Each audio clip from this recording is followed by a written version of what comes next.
Sir నమస్తే. నమస్తే అండి. సార్ నిన్న ఒక ఆన్లైన్ పోల్ 1,43,000 మంది ఓట్లు వేస్తే అందులో ఈసారి 2029లో ఏ పార్టీ అధికారంలోకి రాబోతుంది ఏపీలో అనే ఒక ప్రశ్నకి 43% మంది కూటమి పార్టీలకి ఓటేశారు. 3 పార్టీలు కలిపి.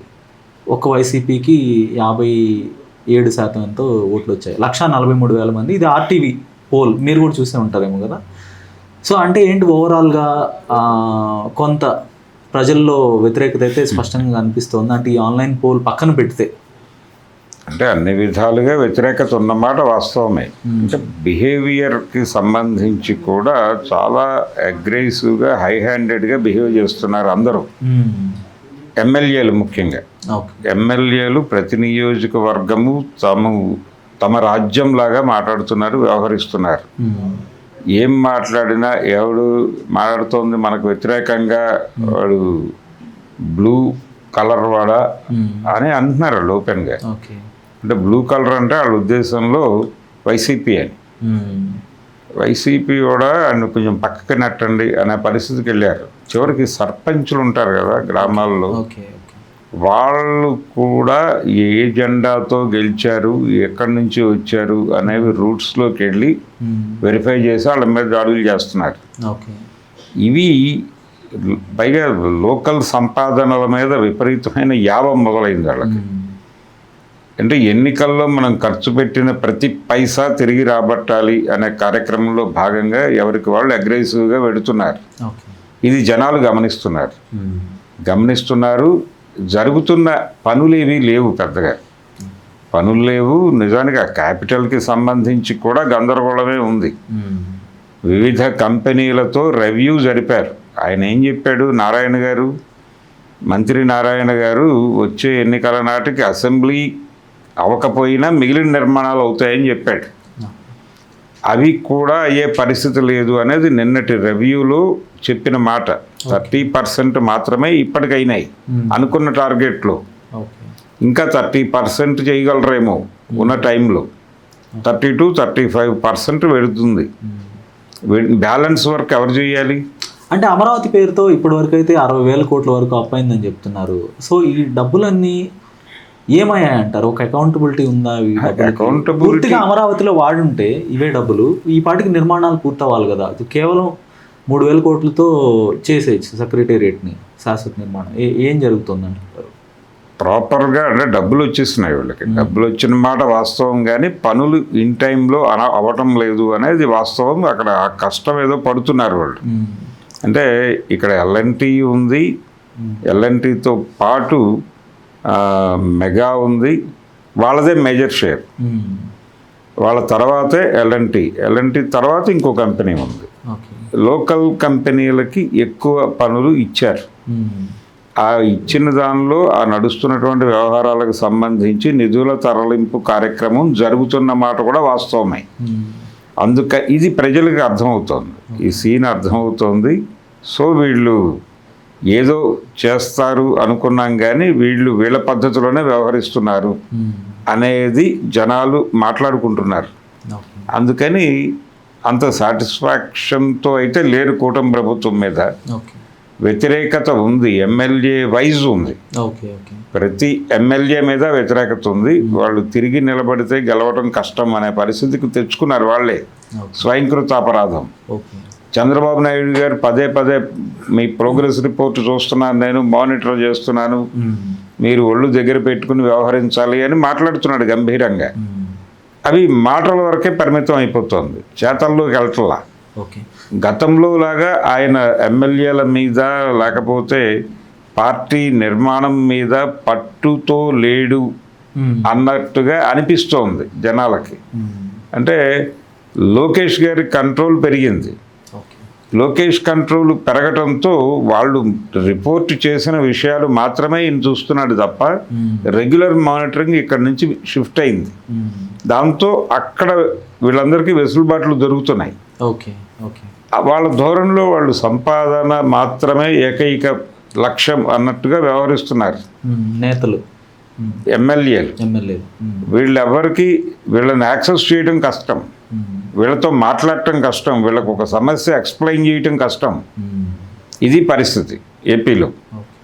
ఎవరు వాళ్ళ నేటివ్ పీపుల్ని కూడా పట్టించుకోవట్లా. ఉదాహరణకు ఒక దళిత ఎమ్మెల్యే ఉన్నాడు, ఆ రాష్ట్రంలో దళితులకు జరుగుతున్నటువంటి అన్యాయాల గురించి మాట్లాడే పరిస్థితుల్లో వాళ్ళు ఉండట్లా.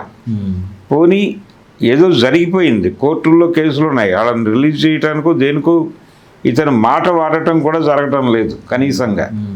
అంటే అంతగా చెడగొట్టేశారు మొత్తం వ్యవస్థని. చెడగొట్టేసి దాన్ని వాళ్ళ కంట్రోల్లో పెట్టుకునే ప్రయత్నం చేస్తున్నారు తప్ప ప్రజలకు ఒరుగుతున్నది ఏమీ లేదు అక్కడ. ఓకే, అందుకని వ్యతిరేకత ఉంది. ఆ వ్యతిరేకత రిఫ్లెక్ట్ అవుతోంది. అది సర్వే, ఇప్పుడు ఆ సర్వే చేసిన పద్ధతి మీద దాడులు జరుగుతున్నాయి. మేము ప్రాపర్గానే చేసామని వాళ్ళు చెప్పుకుంటున్నారు. అంటే మీ పార్టీ గెలిస్తే, మీ పార్టీని గెలుస్తోంది అని చెబితే అది సరైన సర్వే, మీ పార్టీ గెలవకపోవచ్చు అని చెప్తే అది బూటకపు సర్వే. అంటే ఎలా కుదురుతుంది? ఓకే, ఏదైనా పద్ధతి ఒకటే కదా. ఆన్లైన్లో అందరికీ యాక్సెసిబుల్ ఉండే ఒక ప్లాట్ఫామే ఆర్టీవీ. ఒక దాని నుంచి వాళ్ళు ఏదో ఒక ఆన్లైన్లో ఒక ఒపీనియన్ పోల్ చేశారు, వినిపించిన మాట అది. కాబట్టి దాని మీద మీరు కాన్షియస్గా మిమ్మల్ని మీరు ఎలా కరెక్ట్ చేసుకుంటారో చూసుకోండి. అంతే తప్ప అవతల మీద పడి దాడి చేసేస్తే అలాగే మీడియా మీద దాడికి వెళ్ళిపోవడానికి కూడా వీళ్ళు సిద్ధపడిపోతున్నారు. అంటే 2 ఏళ్లలోనే జగన్మోహన్ రెడ్డి గారికి ఈ స్థాయిలో కొంత అనుకూలత రావడం, ఆయన ప్రమేయం లేకుండా ఆయన ప్రమేయం అయితే స్పష్టంగా అయితే కనపడదు. ఎక్కడా ప్రజా పోరాటాలు లేవు. అంటే సైలెన్స్ కూడా ఒక స్ట్రాటజీ లాగా భావించారా ఆయన? వర్కౌట్ అవుతుంది అలాగే, అంటే వర్కౌట్ అవుతుంది, కానీ తన చొరవ చూపించాలి. జనం రోడ్ల మీదకి స్వచ్ఛందంగా వస్తున్న పరిస్థితి ఉంది ఏపీలో. వచ్చినప్పుడు మీ ప్రెజెన్స్ ఉండాలి అక్కడ. ఇప్పుడు అమరావతి రైతులు వెళ్ళి ఆయన కలిశారు, తర్వాత డిఎస్సి విద్యార్థులు వెళ్ళి కలవటం జరిగింది, ఆక్వా రైతులు, ఇట్లా అనేక వర్గాలు అయితే ఆయన్ని కలుస్తున్నాయి ఇప్పుడు 2 ఏళ్లకే. సో అంటే ఇలాంటి ఈ వర్గాల్లో కూడా కొంత హోప్ పెరుగుతోందా? కలుస్తున్నారు, కలవటం కాదు అసలు, మీరు వెళ్ళాలి, మీరు వెళ్ళి మాట్లాడండి. మీరంటే జగన్మోహన్ రెడ్డి అని కాదు, వాళ్ళ పార్టీ నేతలు. వాళ్ళు రెగ్యులర్గా ఒక ఏరియాని ప్రతి ఒక్కళ్ళు టేక్ ఓవర్ చేసి ఆ ప్రాంతంలో ప్రజలకి ప్రభుత్వం ఇస్తున్నటువంటి సంక్షేమ పథకాలు అందుతున్నాయా లేదా, అందకపోతే ఎందుకు అందటం లేదు అనేది ఒక నివేదిక తయారు చేసి బయటకు వదులుతూ ఉండండి. ఓకే, దాని తాలూకా ప్రభావం ఉంటుందిగా. ప్రభుత్వం అలర్ట్ అయ్యి ఏదైనా చేయొచ్చు వాళ్ళకి. ఓకే, ఆ పనిలో ఉండటం అనేదే వాళ్ళని నిలబెడుతుంది. జనంలో ఇప్పుడు 43% వాళ్ళకు అనుకూలంగానే ఉన్నారు అనేది కూడా చూడాలిగా మీరు. అది గనక చూస్తే మీరు చేయాల్సిన పని మీకు అర్థం అవుతుంది. మీకు ఒక ఎడ్జ్ వచ్చింది అంతే. సాలిడ్గా వాళ్ళకి సపోర్ట్ ఉంది. 43% అంటే చిన్న విషయం ఏమీ కాదు. కూటమికి 3 పార్టీలు కలిపి అదే మూడిట్లో లీడ్ రోల్లో తెలుగుదేశం ఉంది కదా. కాబట్టి తెలుగుదేశానుకూలత 43% ఉంది అనుకుంటే ఆ బ్యాలెన్స్ మేనేజ్ చేయగలడు ఆయన. రెండోది ఓటర్ రహిత ఓటింగ్ విధానం మీద నమ్మకంతో ఉన్నారు వాళ్ళు. అంటే ఇక్కడ మనం ఇంకొక విషయం గమనించాలి సార్. ఇప్పుడు ఆ నిర్వహించిన పోల్ ఆన్లైన్ అనమాట, అందరికీ యాక్సెసిబుల్లే, ఎవరైనా ఓట్లు వేయచ్చు. సో ఇక్కడ తెలంగాణ నుంచి నెటిజన్లు కూడా వేసి ఉండొచ్చు, ఓట్లు వేశారనే అనుకుందాం. ఏమిటి జరుగుతుంది? ఒక ఒపీనియన్ క్లీన్గా జగన్ వైపు రాలా, మేనేజ్ చేసుకోవడానికి అవకాశం ఉన్న మేరకు తెలుగుదేశానుకూలత ఉంది అక్కడ. ఆ యాంగిల్లో మాత్రమే తీసుకోవాలి సర్వేని. తీసుకుంటే వీళ్ళు ఒళ్ళు దగ్గర పెట్టుకుని ఏం చేయాలో అది చేస్తారు. ఇప్పుడు వైఎస్ఆర్సీపీ ఇప్పుడు కేవలం వాళ్ళ అధికార ప్రతినిధులు ప్రెస్ మీట్లకు పరిమితం అవుతున్నారు, లేదంటే సోషల్ మీడియాలో ఒక 4 పోస్టులు పెడుతున్నారు.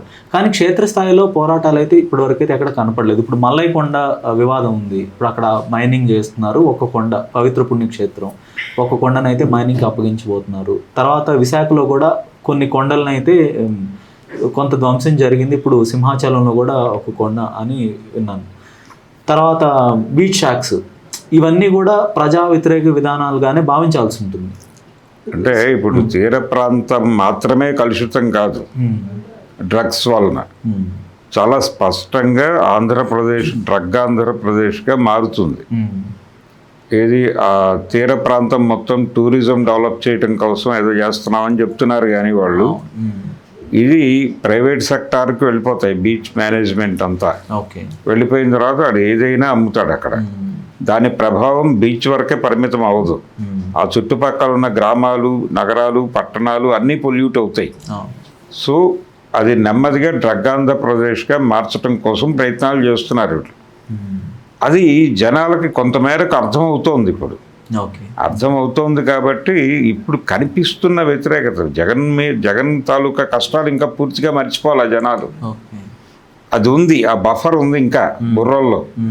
ఆ బఫర్ ఉండి వీళ్ళని పూర్తి స్థాయిలో వ్యతిరేకించడం భావ్యమా కాదా అనే ఒక చిన్న సంశయంలో ఉన్నారు.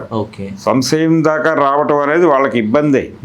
దాన్ని, ఆ సంశయాన్ని నిర్ణయంగా మార్చడంలో నీ రోల్ ఏంటి అనేది జగన్మోహన్ రెడ్డి మీద కూడా ఒక సవాలు ఉంది. అందుకని ఆయన పార్టీ తీసుకునేటువంటి కార్యక్రమాలు ఇప్పుడు వాళ్ళ విజయాన్ని డిసైడ్ చేస్తాయి. అందుకని ఆయన గెలవాల్సిన అవసరం అయితే ఉంది. కాన్షియస్గా గెలవటానికి ఏ పని చేస్తే బెటర్ అనే దగ్గర కన్ఫ్యూజన్ ఉంది.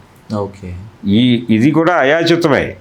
వీళ్ళు అడిగితే వచ్చిన ఓట్లు కాదు, అనుకోకుండా పడ్డటువంటి ఏమీ లేకుండా జరిగింది. అది ఇది సంపూర్ణము అని కూడా అనలేము.